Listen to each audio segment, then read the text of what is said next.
کہ بندوں میں سب سے زیادہ حق تو والدین کا ہے، لیکن والدین میں سے زیادہ حق کس کا ہے؟ اگر دونوں باحیات ہوں تو دونوں میں سے زیادہ حق کس کا ہے کہ نہیں؟ یہ بھی ایک سوال بنتا ہے نا۔ تو اس حوالے سے ایک حدیث پاک سنیں، اسی حدیث کی روشنی میں میں اس مسئلے کی وضاحت کرنا چاہوں گا۔ حضرت ابو ہریرہ رضی اللہ تعالیٰ عنہ روایت کرتے ہیں کہ ایک شخص آقا کریم صلی اللہ علیہ وسلم کی بارگاہ میں حاضر ہوا اور عرض کیا، یا رسول اللہ من احق الناس بحسن صحابتی، یا رسول اللہ لوگوں میں سب سے زیادہ میرے حسن سلوک کا حقدار کون ہے؟ کون ہے کہ جس کے ساتھ میں سب سے زیادہ حسن سلوک کروں؟ آقا کریم نے فرمایا امک، تمہاری ماں۔ نبی اکرم نے فرمایا امک، تمہاری ماں۔ اس شخص نے پھر عرض کیا، یا رسول اللہ ثم من، یا رسول اللہ پھر کون ماں کے بعد؟ تو آقا کریم نے دوسری بار فرمایا ثم امک، پھر تیری ماں۔ اس شخص نے تیسری بار پوچھا، یا رسول اللہ ثم من، یا رسول اللہ پھر کون؟ یعنی تیسرا وہ کون شخص ہے؟ جو پہلا درجہ ماں کا، دوسرا درجہ ماں کا، اس کے بعد پھر تیسرے نمبر پہ کون میرے حسن سلوک کا سب سے زیادہ حقدار ہے؟ آقا کریم نے تیسری بار بھی ماں کا تذکرہ فرمایا، ثم امک، پھر تیری ماں۔ 3 بار آقا نے ماں کا ذکر فرمایا۔ اس کے بعد پھر اس شخص نے پوچھا، یا رسول اللہ ثم من، چوتھے نمبر پہ کون کہ جس کے ساتھ میں حسن سلوک کروں سب سے زیادہ؟ تو آقا کریم نے فرمایا ثم ابوک، پھر تمہارا باپ۔ یہ حدیث بخاری میں بھی ہے، مسلم میں بھی ہے، حضرت ابو ہریرہ روایت کرتے ہیں۔ اسی حدیث کی روشنی میں یہ علماء فرماتے ہیں کہ اس شخص کے جواب میں آقا کریم نے 3 بار ماں کا نام لیا، 1 بار، چوتھی بار باپ کا نام لیا۔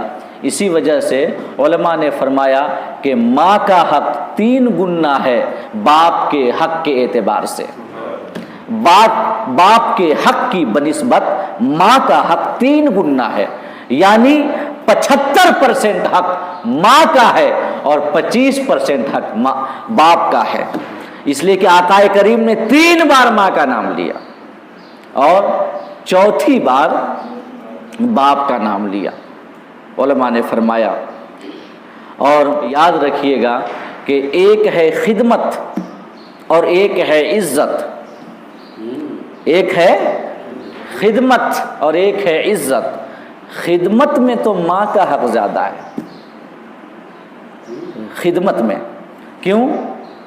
خدمت میں جو 3 بار آقا کریم نے نام لیا امک امک امک، تو علماء فرماتے ہیں جو 75% حق ہے یہ خدمت میں ہے، اور لیکن عزت میں باپ کا حق زیادہ ہے۔ کیوں؟ اس لیے کہ جو باپ ہے وہ بیٹے کا بھی مالک ہے اور بیٹے کی ماں کا بھی مالک ہے۔ بیٹے کی ماں کون ہے؟ باپ کی بیوی ہی تو ہے، اور شوہر اپنی بیوی پہ حاکم بنا کر بھیجا گیا ہے، اللہ پاک نے حاکم بنایا ہے شوہر کو۔ تو خدمت میں ماں کا حق زیادہ ہے اور عزت میں باپ کا حق زیادہ ہے۔ ایک مثال سے سمجھیں کہ ماں اور باپ دونوں باہر سے تشریف لائے، دونوں نے کہا کہ بیٹا پاؤں دبا دو، تھک گئے ہیں پاؤں دبا دو۔ تو اس وقت بیٹے کا فرض یہ ہے کہ پہلے جا کر کے وہ ماں کا پاؤں دبائے، اس لیے کہ ماں پاؤں دبانا خدمت ہے اور خدمت میں ماں کا حق زیادہ ہے۔ پانی پیش کرنا ہے، پہلے جا کر کے ماں کی خدمت میں پیش کرے، کیونکہ یہ خدمت ہے اور خدمت میں ماں کا حق زیادہ ہے۔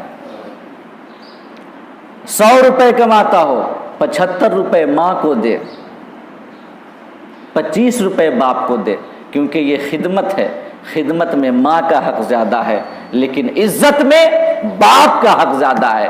ایک کام کے کرنے یا نہ کرنے کے حوالے سے والدین حکم دیں، والد کہے کہ یہ کام نہ کرو، والدہ کہے یہ کام کرو، تو اس وقت بیٹے کی یہ ذمہ داری ہے کہ وہ باپ کا حکم مانے، کیونکہ حکم کا ماننا یہ عزت ہے، اور عزت میں باپ کا حق زیادہ ہے۔